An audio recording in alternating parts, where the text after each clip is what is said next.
Well, good morning, ladies and gentlemen. This is the Truckers Podcast, FYI. I'm your host, Doug from Ontario, Canada. It is 9:30 a.m. here on December the 17th. Gun laws in the United States and Canada. And what is the comparison? Thank you for joining me.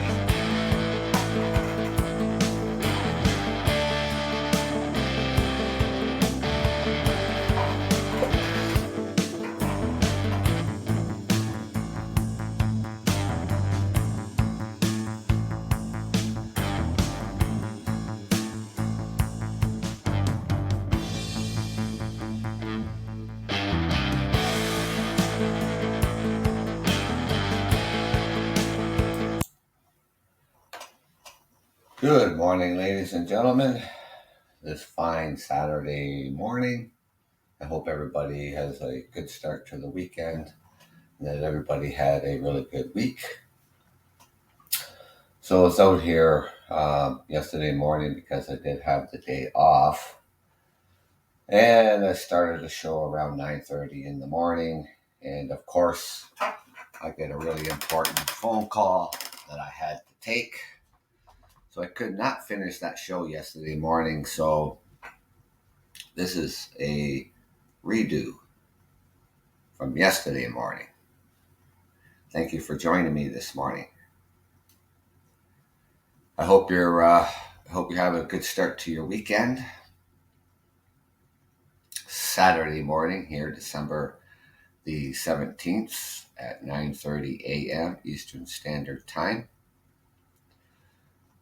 So I want to talk about the gun laws in the United States and Canada and what is the comparison, because here in Canada we do have a ban on certain weapons in Canada. And most recently, we have a ban on all handguns. So a comparison of gun laws in the United States and Canada. Now, Canada and the United States are often perceived as culturally similar countries. And there are many differences, obviously, including their laws. Popular culture has affected the general populace understanding of U.S. laws, particularly those that are firearm related. And consequently, individuals are misguided and even confuse them with Canadian gun laws. So, an individual in Canada wants to get a gun license, they want to purchase a gun. There is a waiting period. Now, both Canada and American laws allow residents to purchase a handgun, but both countries have different processes. So here in Canada, there is a 60-day waiting period after the purchase of a gun. This period gives Canadian government time to conduct a background check, confirming the individual's legal status to purchase a gun. The United States does not have a waiting period. American residents can purchase a gun once a background check has been completed. Now, these background checks, the Canadian government conducts a background check on individuals who apply for a gun license and who buy a gun from any type of a retailer. And these checks involve the verification of the individual's mental health and addictions. The background checks will communicate with the applicant's spouse and family. The United States government also performs federal background checks. Unplanned legitimate transactions, e.g. gun shows, will not be looked into. And of course, we have a license and registration requirements.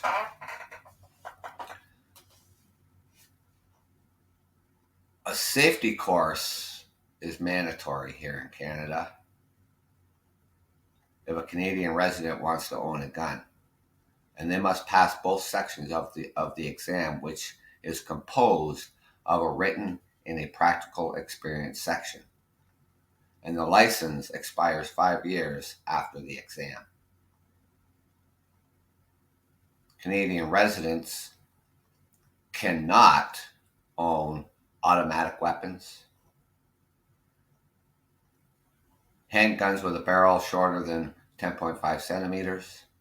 And when I say handguns, we do now. That's and just come into law. All handguns are banned. A modified handgun, rifle, or shotgun, and most semi-automatic weapons. Registration of restricted firearms, but that doesn't matter anyways because these restricted firearms that I just mentioned are banned.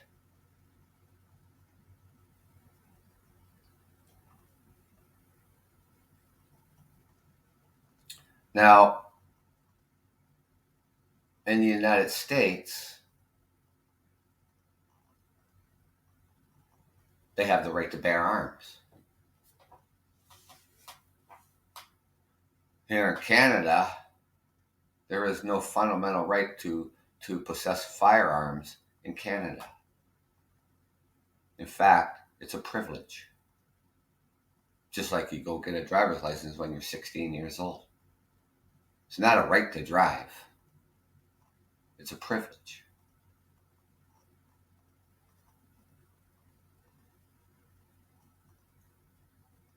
Right? So, obviously, the United States have the right to bear arms, and it's enshrined in the state's constitution. Rather than being constitutional right, it's considered a privilege in Canada. And the term the right to bear arms is a distinctly American one and does not apply to all North America countries. And those convicted of a firearm-related offense in Canada can often, so after, if you do, like anything like else, if you break the law, you get a criminal record, you can apply for a pardon. Doesn't mean you're going to get one. You can be turned down. Now, recently,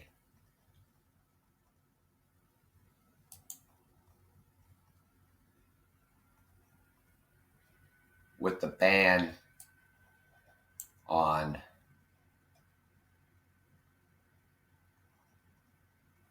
handguns,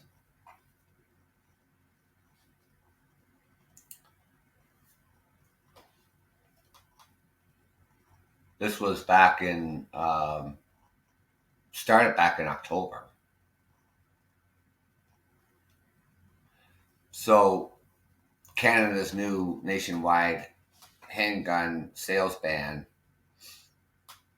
is in effect. This ban is Canada's latest move to reduce gun violence and slow the number of handguns in circulation. So the ban will bar anyone from buying, selling, or transferring handguns within Canada, and it will stop people from bringing new handguns into the country. And that goes for this, like for the same for the gun retailers. They cannot import handguns from anywhere from around the world.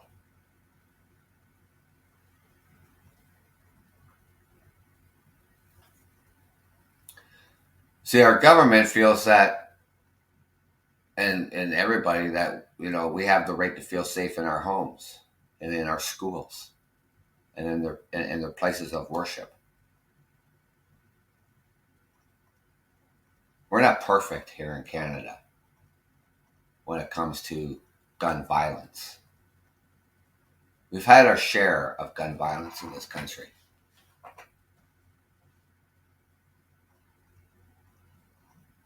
And from our border agencies to all our police services all over the country,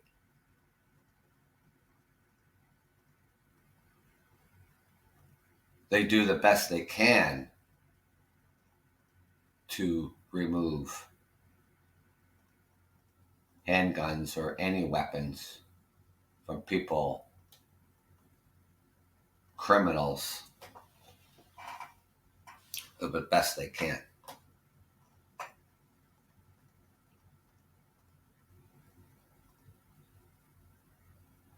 Now,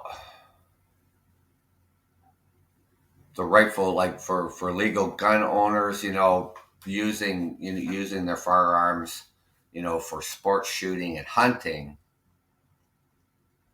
there is no reason anyone in Canada should need a gun in their everyday lives.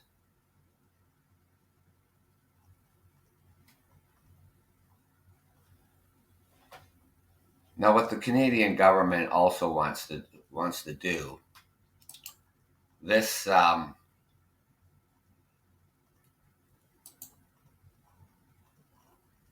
I believe it's Bill C-21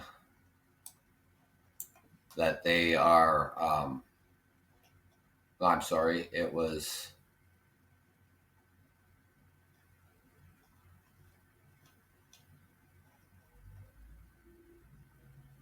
Yeah, it is Bill C-21.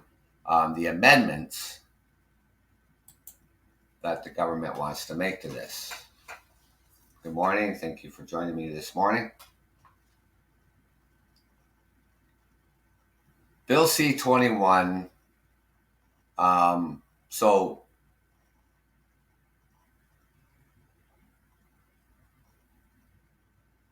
people, like the rural farmers and hunters, they feel that some of the amendments they want to make to Bill C-21 amendments could impact rural farmers and hunters. So the Liberal federal government brought forward several proposed amendments to its gun control legislation, Bill C-21, in late November, which could potentially lead to many rifles and shotguns commonly used for hunting prohibited. And one major change in the proposed amendments would add a definition for assault-style firearms, which is currently not defined in Canadian law, and would also include a clause to ban any long gun capable of accepting a detachable magazine able to hold more than 5 rounds of ammunition.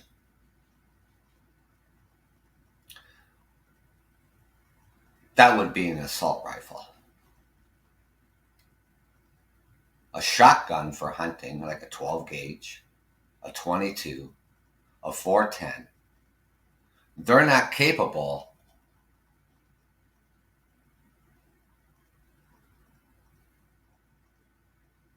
of accepting a detachable magazine.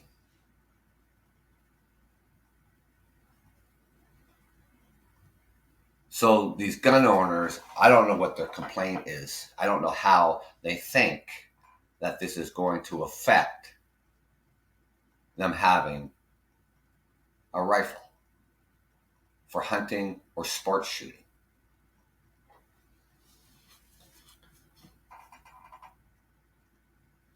One says it's deeply problematic, and in itself, he says it adds there were no significant problems with the bill even before the proposed amendments were dropped on the table in the 11th hour, and that the proposed amendments are a backhanded, undemocratic approach by the Liberal government. I don't understand how that is. I don't know what they're missing here.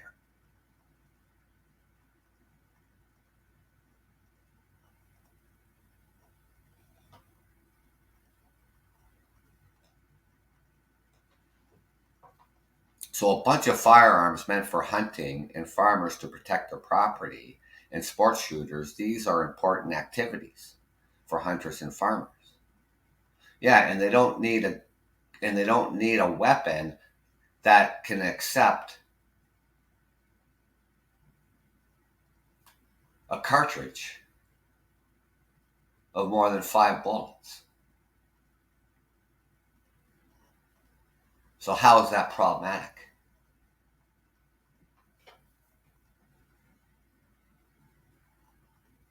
And for farmers to protect their property, I mean, that's from, if you're a chicken farmer or whatever the case may be, you keep the coyotes, try to keep the coyotes away or whatever the case may be.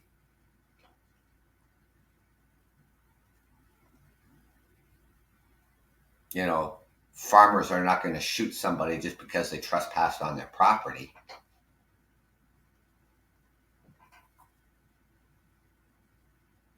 And certainly don't need a weapon that's capable of having, a cartridge.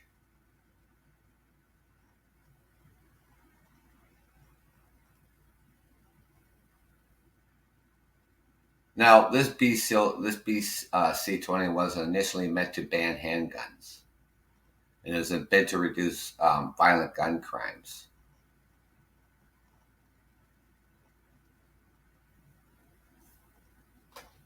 So these gun owners, it just seems every time that, the government talks about banning certain weapons, they always feel that they're being targeted because, they're a gun owner. We don't have the right to bear arms in Canada. It's a privilege.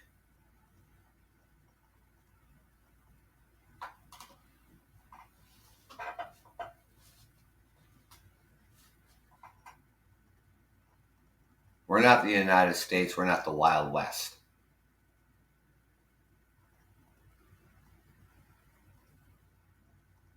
We don't have the right to bear arms in Canada. Just like a driver's license, right? You don't have the right to drive. It's a privilege.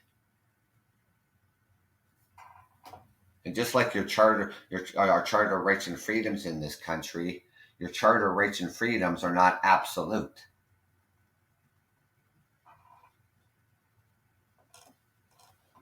Gun owners can complain all they want. I really don't care. But when they come up, with remarks of that, the farmers, it could impact the rural farmers and hunters. No, it's not going to impact the rural hunters and farmers. It's not going to, or farmers and hunters. It's not going to impact them whatsoever. The fact is, you don't need a gun that can accept a magazine.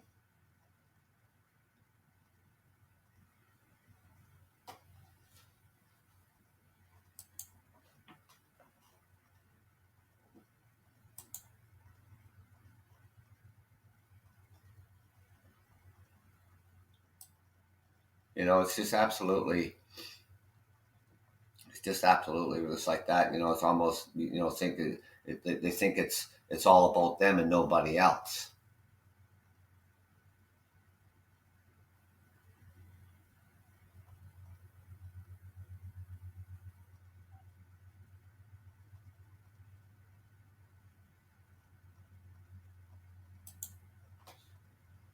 Now,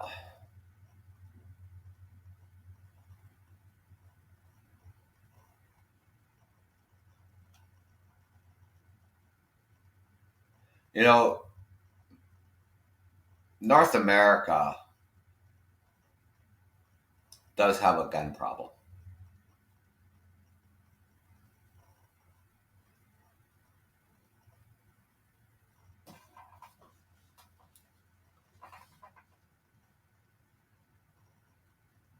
Now, here's an opinion. There should be one and only one gun law in the United States and Canada that fixes all gun-related crimes. If any American or Canadian is found guilty of committing any crime using any type of firearms, this is not my opinion, I'm just reading this opinion. they should be sent to prison forever with no parole. Not for life, but forever.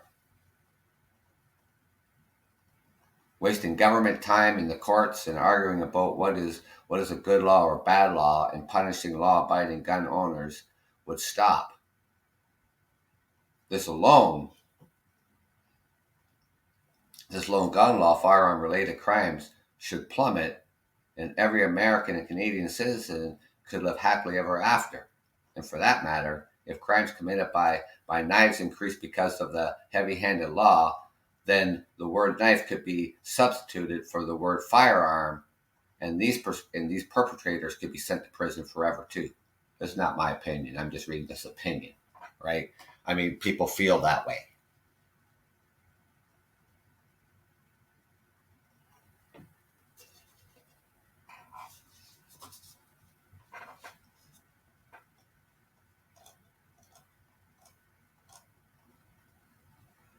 My opinion is that the only people that should be bearing arms is the police and military.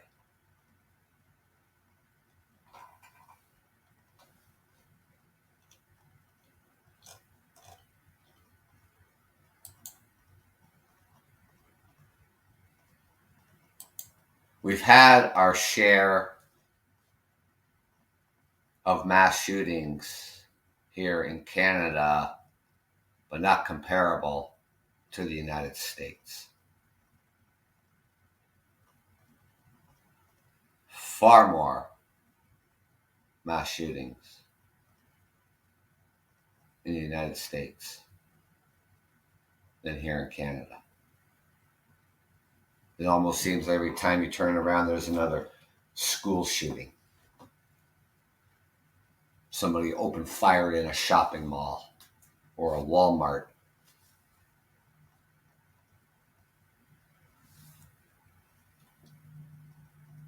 And then, of course, when the United States government talks about banning weapons and certain weapons, stuff like that, well, the United States, you have the right to bear arms. You don't have to go through the rigorous tests that Canadians have to go through in order to just get a gun license.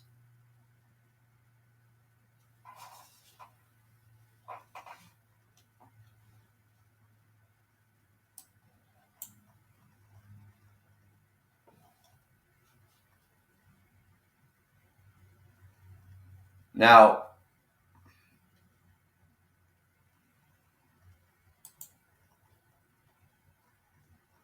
with this talking about, guns that can accept a magazine,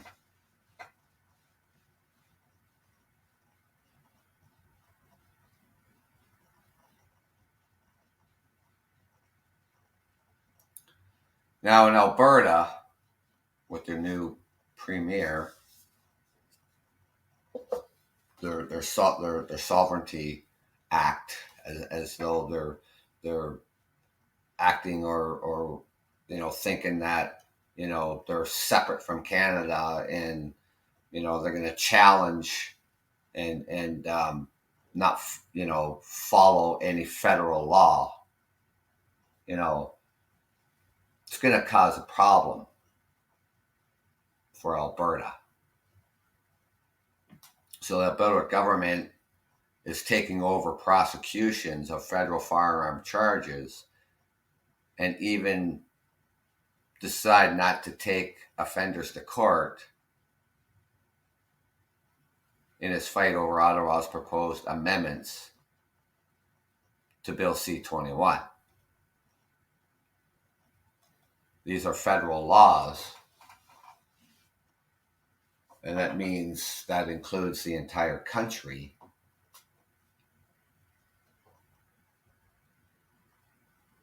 And if Alberta or any other province in this country doesn't like it, too goddamn bad.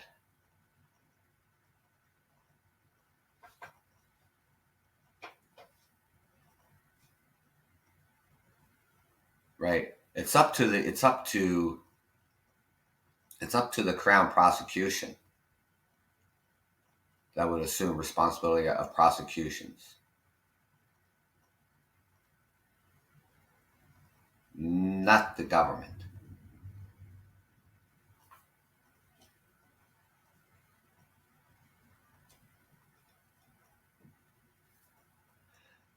So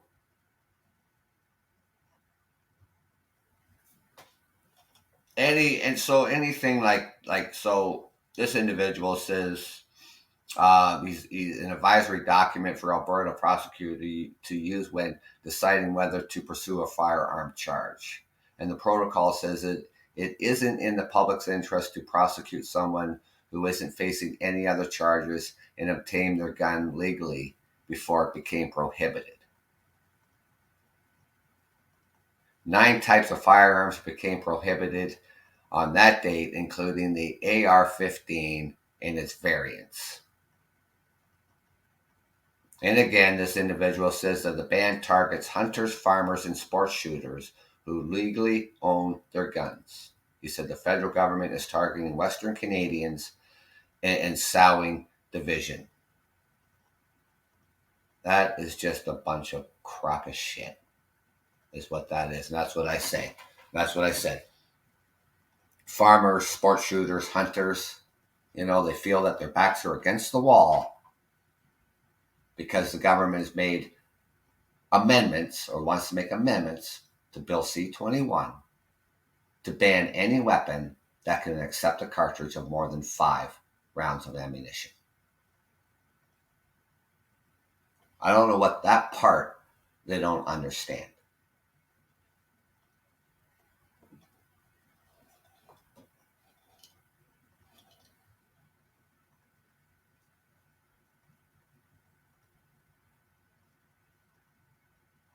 So when he's talking about, the weapons that are banned currently, like all these, any style assault weapons, handguns. Now, before the handgun ban went into effect, gun owners, legal gun owners, would buy the handguns.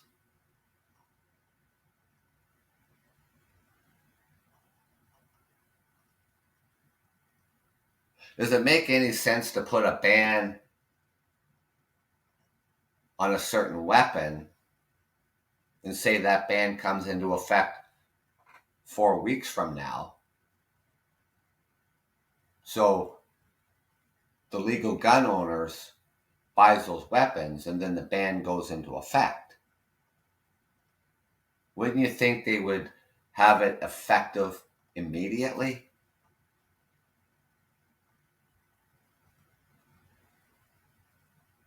So any handguns bought before the deadline, the legal gun owners can have them. Any time after that date of the ban, you cannot buy, sell, trade, import any handguns.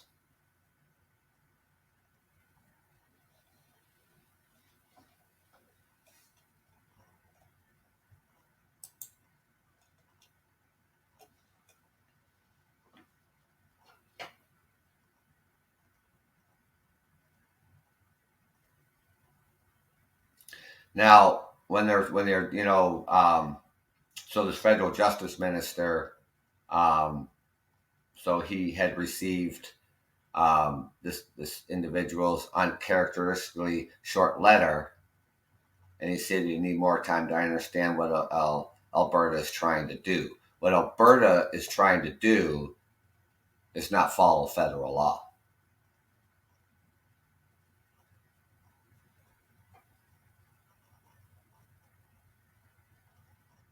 Now, the Crown, as for when it comes to, the federal justice minister, and as for these issues of Crown prosecutors not prosecuting gun possession charges, he says that he expects the police to lay charges and the prosecutors to pursue those cases throughout the courts. And it would be extraordinary if they made unilateral decisions not to enforce the law. And that would only offend the Constitution, but also offend the rule of law.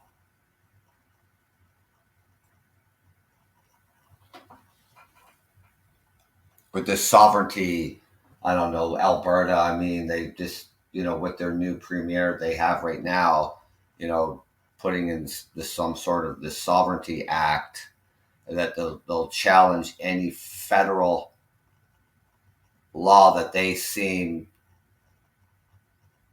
necessary, that they feel that would harm their province.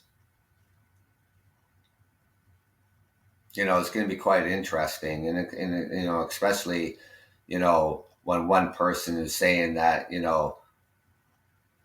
we're not going to prosecute these gun owners or whatever the case may be, when in fact, if you now are caught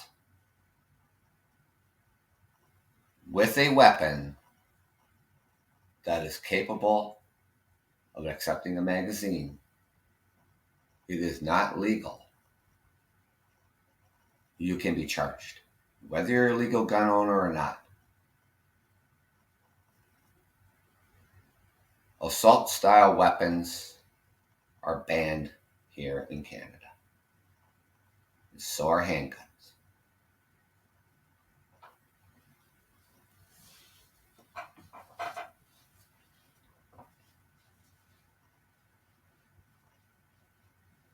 Now, constitutional conflict.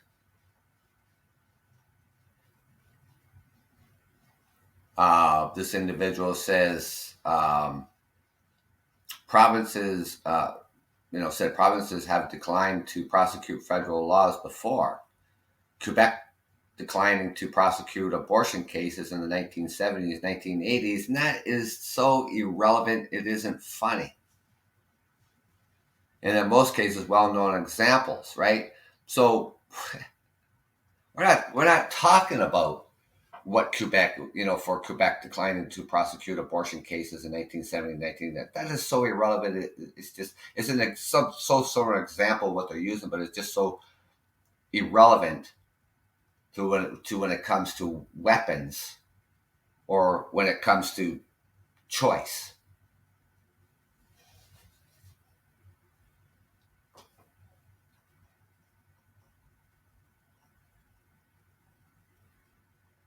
Provinces deciding not to prosecute charges laid under the federal legislation can't stop the federal government from doing it itself. So if the province is not going to prosecute or lay any charges, the federal government can.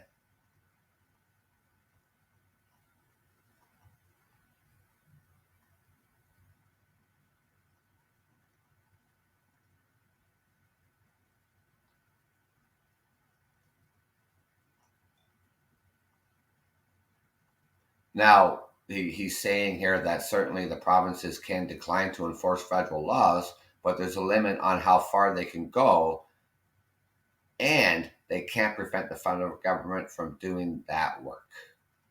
And this is the first time this individual from Alberta has pushed back against the federal gun ban.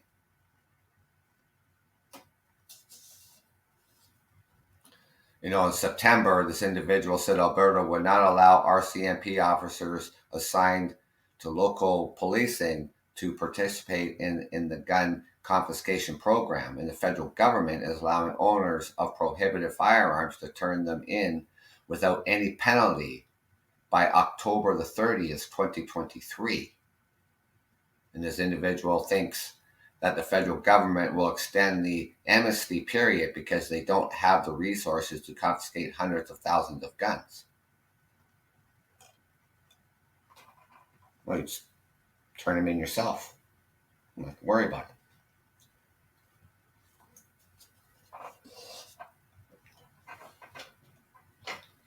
It's not like the provinces can turn around and use the notwithstanding clause because we don't have the right to bear arms in this country.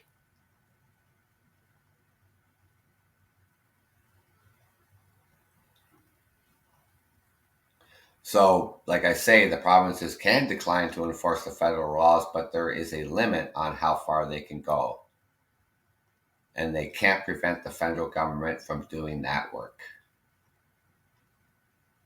So they can say, oh, we're not going to send our police officers out there if people are not going to be turning in the prohibited weapons and stuff like that. The federal government will do it for you. Just like back in January and February, with the so-called Freedom Convoy, the province of Ontario, the city of Ottawa, or Ottawa, the capital of Canada, it came to the point where they just could not deal with that situation in Ottawa. The province could not fully deal with that problem in Ottawa of the blockades.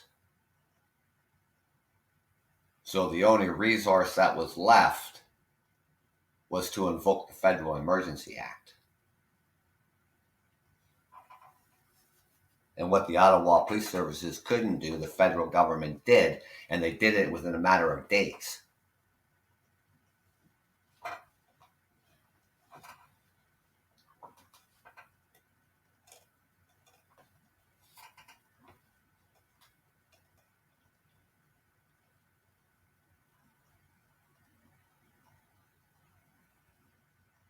Hunters, farmers, sport shooters,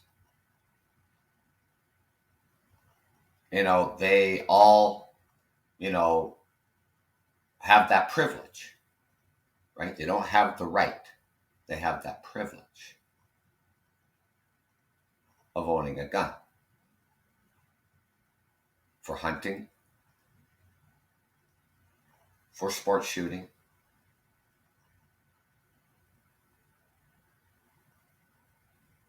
keep other animals away from your livestock as a farmer.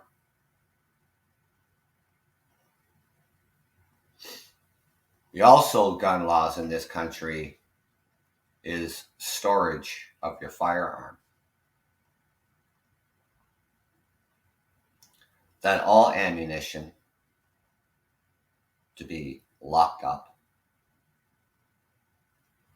Your firearms, that the firing pin must be removed and locked up. Can't be hanging on the wall on a gun rack in your living room. It's got to be out of sight, out of mind. Locked up, and that's the law.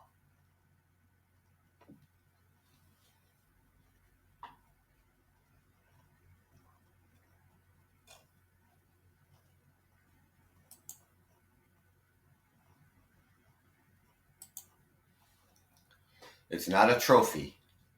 Don't just hang it on the wall. It's not a trophy.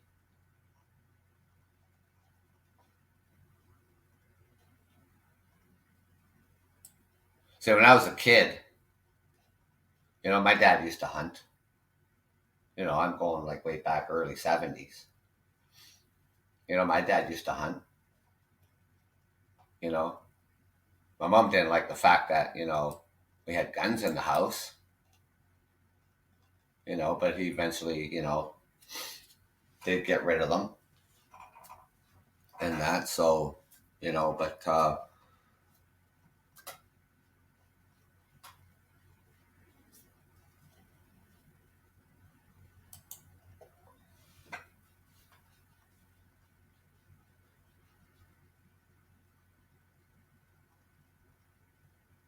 didn't connect. That's okay. Yeah, so, it's, don't be confused by, Canada's in the United States when it comes to the gun laws, because there is no comparison.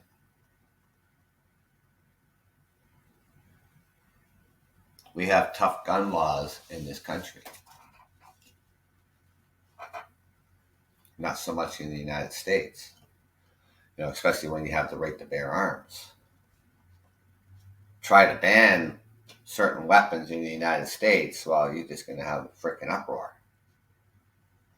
Because it's the right to bear arms. In some states, in the United States, people have the right to carry a concealed weapon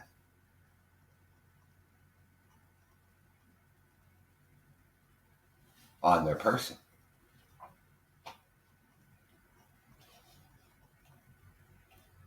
Michigan comes in mind.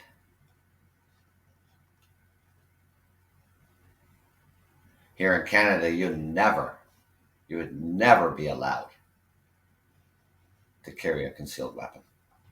Ever.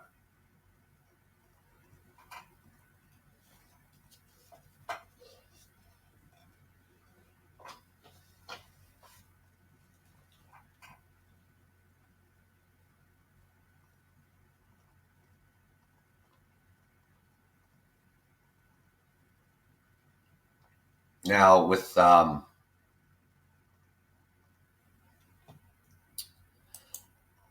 these past couple of years, what the hell has it been now? We're going almost going on 3 years, I guess. March, whenever when everything all went to the shits with the pandemic and stay-at-home orders and shutting down non-essential businesses. The federal government is saying that the federal public servants will soon have to return to an in-person office work 2 to 3 days per week. And it's a move that a major public union is calling absolutely disrespectful. How in the hell is that disrespectful? That you have to return to the office 2 to 3 days per week. First of all, public servants work for me. I'm a taxpayer. I pay government taxes.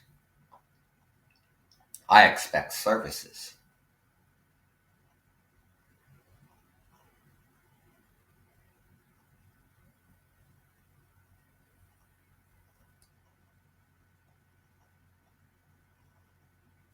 So the government is shifting to a necessary hybrid model. They shifted to the hybrid model during the pandemic, and there has been inconsistencies in the system.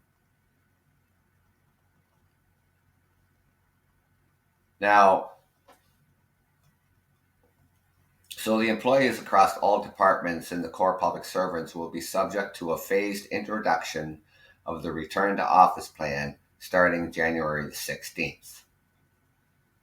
Now, why January the 16th? Because the federal government is now on holidays until the new year.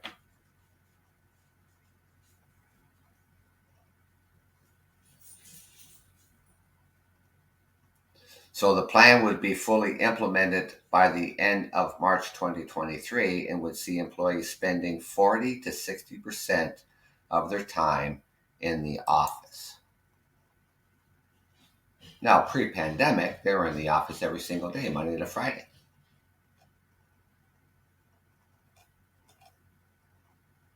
So how would this be disrespectful?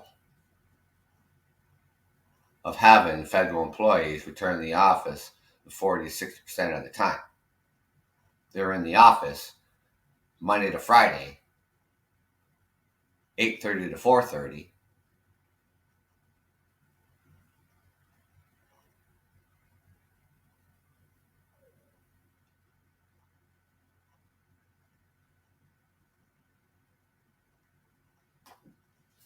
I mean, if children can go back to school Monday to Friday,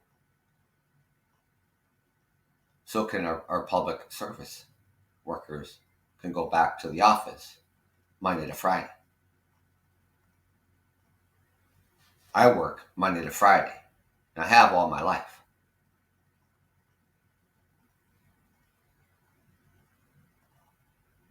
So this individual, the national president of the Public Service Alliance of Canada, said there has been absolutely zero consultation on the decision. It's absolutely disrespectful to the workers who made sacrifices for Canadians. Are you fucking kidding me right now? They made they made sacrifices for all Canadians.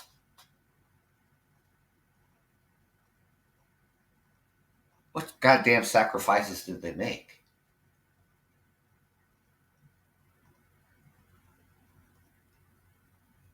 Look at all the sacrifices people had to make for those non-essential workers, businesses that had to shut down because they weren't a grocery store, they weren't a pharmacy. We all made sacrifices.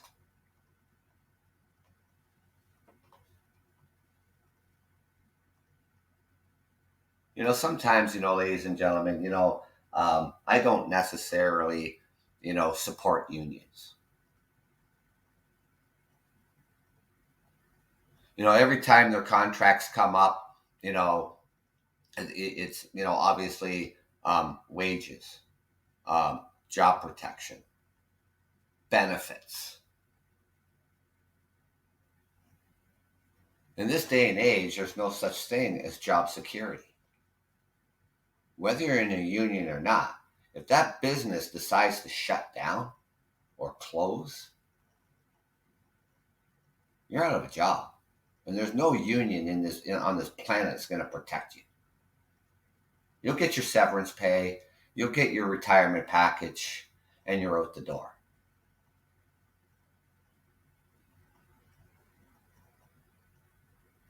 If people don't want to return to the office and they want to lay on the floor and kick their feet and throw a tantrum, you can be replaced.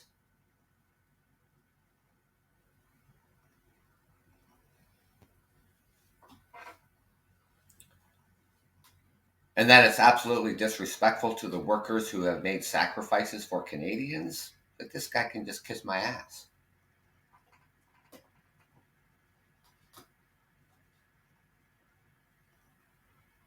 So the government, comes out with this news less than 2 weeks before the holidays, because just the other day, the government now is on holidays until the new year. Must be nice to have a nice holiday like that.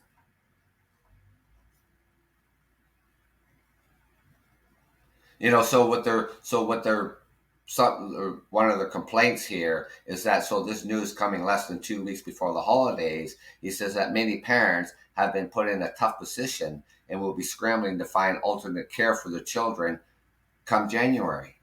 Well, what the hell did they do before pre-pandemic when they're in the office Monday to Friday? I guess they'll just have to do that same thing now, won't they? What they did pre-pandemic.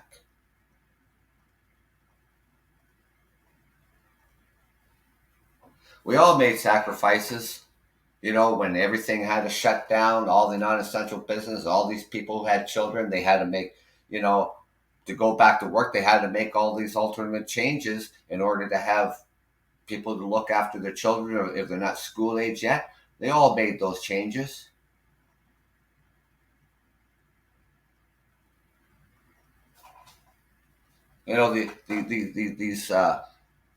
These workers, they need to put on the big boy pants like everybody else.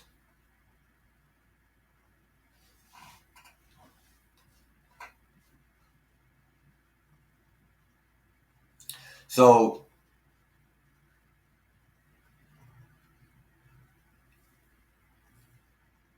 the government, said, we informed the unions about this new decision from the management that locations of work is a right of the employer, and that we will now go to this common approach across the government. And it is the right of the employer to have you return to the office. If you don't like it, find another job. Go find a job that you can work from home every single day. Go start your own goddamn business and work from home. You were in the office pre-pandemic, and there is no excuse not to return to the office.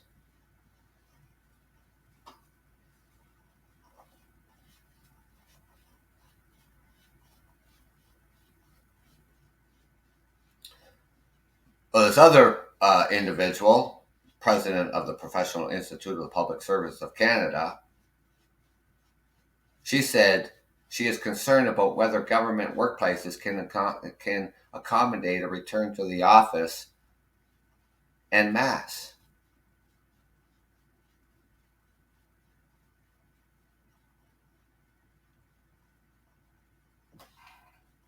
That's why they're saying 2 to 3 days of work. They're not saying, okay, everybody all at once return to the office. It's going to be phased in that you're going to be going back to the office as a public servant worker of the federal government. You will be going back full time in the office Monday to Friday. And they're going to phase it all back in again. Going back 2 or 3 times a week. That's just the start.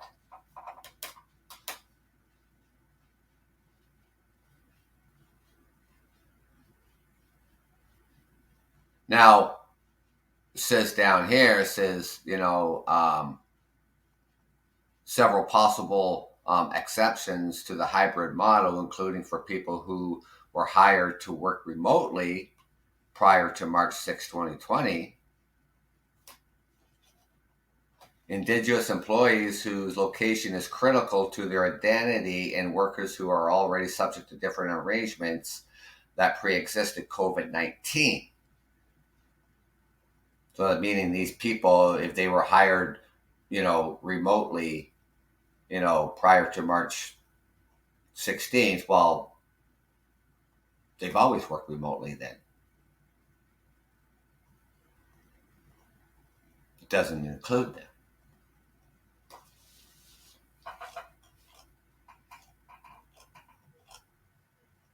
And I said, sometimes, I don't always, support unions. So back a few weeks ago, with the teachers' assistants and janitors and librarians and stuff like that, they were in a legal strike position, which, unions, if your contract is coming to an end and you don't get a deal right away and you set a deadline to strike, if you don't come up with an arrangement by that deadline, you have the right to strike. So the province of Ontario, the government of Ontario, they didn't come out to any sort of an arrangement. So they go on strike. Well, the provincial government didn't like that. So they invoked the notwithstanding clause in the Charter of Rights and Freedoms, which what that does, it takes your right away. It takes your right away to strike. It takes your right away for collective bargaining.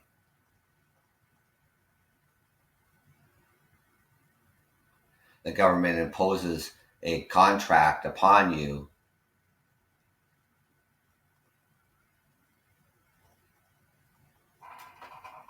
and that was wrong. I supported the teachers union because this notwithstanding clause in the Charter of Rights and Freedoms, in my opinion, should be removed. If government's made the Charter of Rights and Freedoms.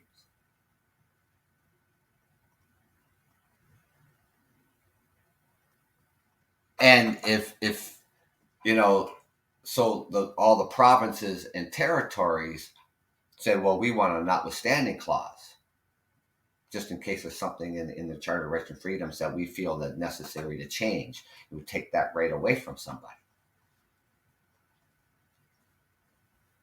Oh, we're not going to agree to this. See, the Charter of Rights and Freedoms replaces the Constitution.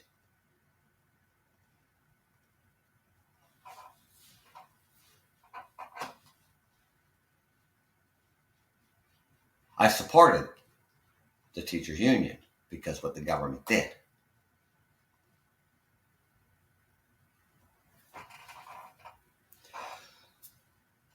So at the end of the day, in order to get them back to the table, the government withdrew the notwithstanding clause.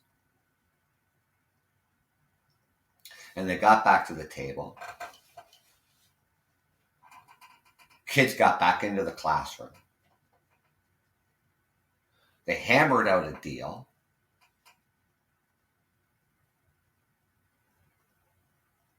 It's not exactly, what the union wanted, but they got something.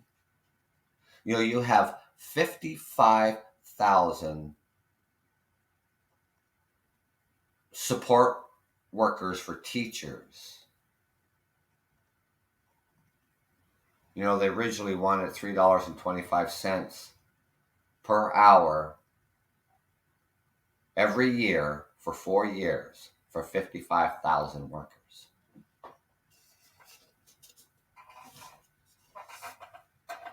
They settled for $1 an hour raise. Why didn't you just do that to begin with?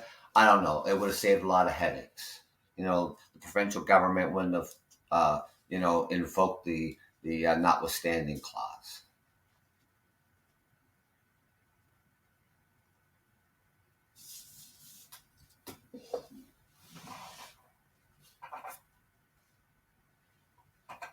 But when it comes to this sort of thing, when, public servants, how, them returning to the office to in-person office work 2 to 3 days per week, the public union is calling it absolutely disrespectful. I have a problem with that.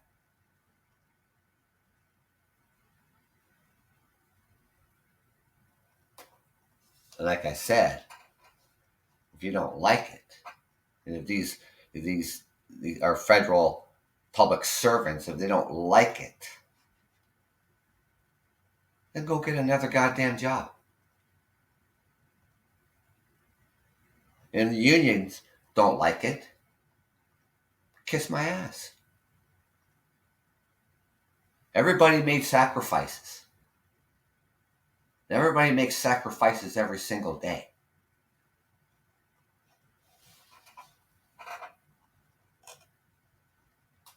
I don't know what unions think sometimes. I know they flex their muscles, and eventually they back down because they don't have a leg to stand on.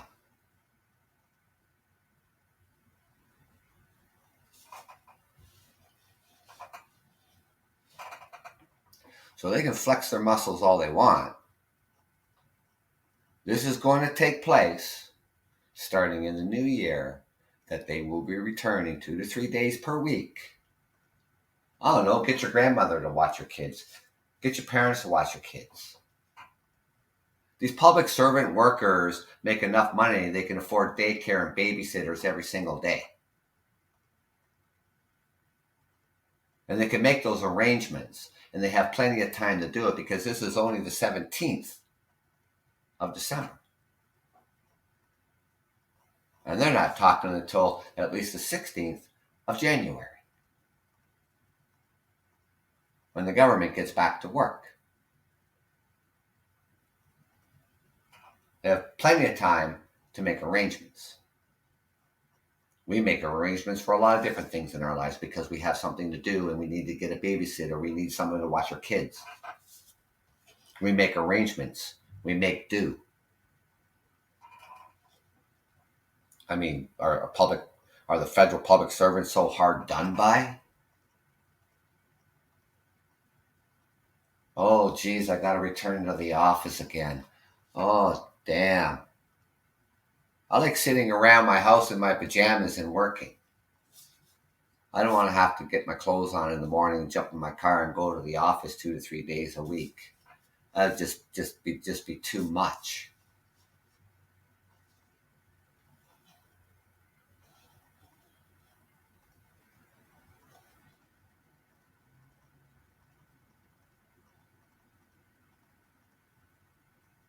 All of a sudden, it's a problem. They've had this. They've had this ability to work from home for over 2 years, and they've become complacent.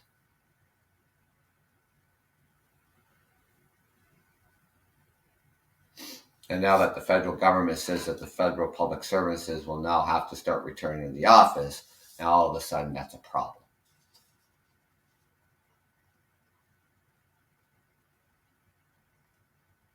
Now that's the union, the leaders, the leaders of the union. Maybe not all public servant workers feel that way. Maybe they want to get back into the office. They want to stand around the water cooler and gossip, hang out by the exit doors, stick their head out the door and have a cigarette and do what they've always done, for the last 50 years working in the office.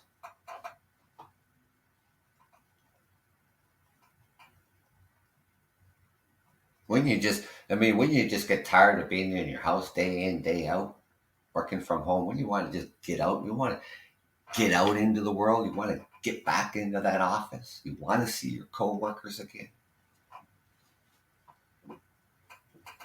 Having that FaceTime when you're having meetings.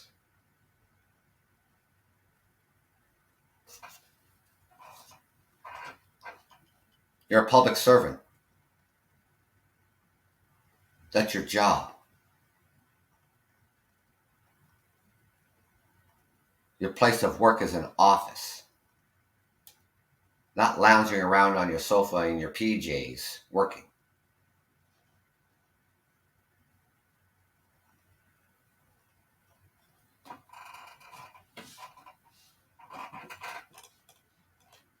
No, I do not support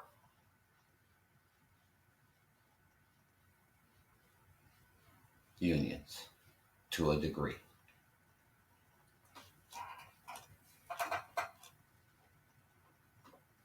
So I want to thank you for taking the time to join me this Saturday morning, ladies and gentlemen, here on the Truckers Podcast, FYI. Now, for those, for the last couple of weeks, I've mentioned too, that I do have some short videos up on YouTube. You can go there and check them out. Truckers Podcast, FYI. I will be posting short videos up on there for upcoming episodes, as well on the Truckers Podcast, FYI. And of course, always put up a show on Podbean. So if you follow me, you should get a notification that such and such a date and time Truckers Podcast will be starting. Now, I did ask a question the other day. I really didn't get any answers, but you don't have to answer now. You can leave a comment. You can leave a comment at any time. That would you, if I were to do a live show, Truckers Podcast, FYI, on YouTube, would you join me? Yes or no? You don't have to answer right now. Like I said, you can leave a comment.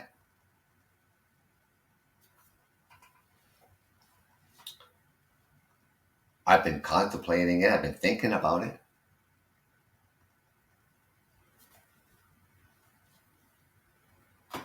Haven't decided yet. But I also, doing short videos. The other day, actually, I received my tripod, and to do short videos and stuff, around my city, and posting them up on YouTube. Um, the Truckers Podcast, FYI. So I mean, I did take it out of the package. I did set it up, and and stuff like that. But I was hoping to do something this morning, but after the show, I have some errands I have to do, and this morning and errands in the afternoon that I have to do. It'd be nice to get it all done in the morning, but it's not possible. So yeah, just, other ideas, that I want to hopefully get at and hopefully do. So, but until then, when I do make that decision, I will let you know. And of course, you can follow me.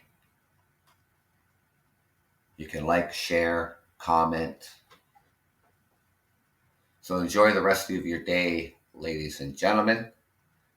And I will be back out tomorrow morning at 9:30 a.m. Eastern Standard Time. If you can join me, that's great. If you can't, I understand.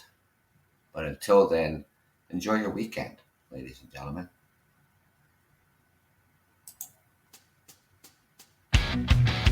This is the Truckers Podcast, FYI. I'm your host, Doug from Ontario, Canada. Take care, be safe, and thank you.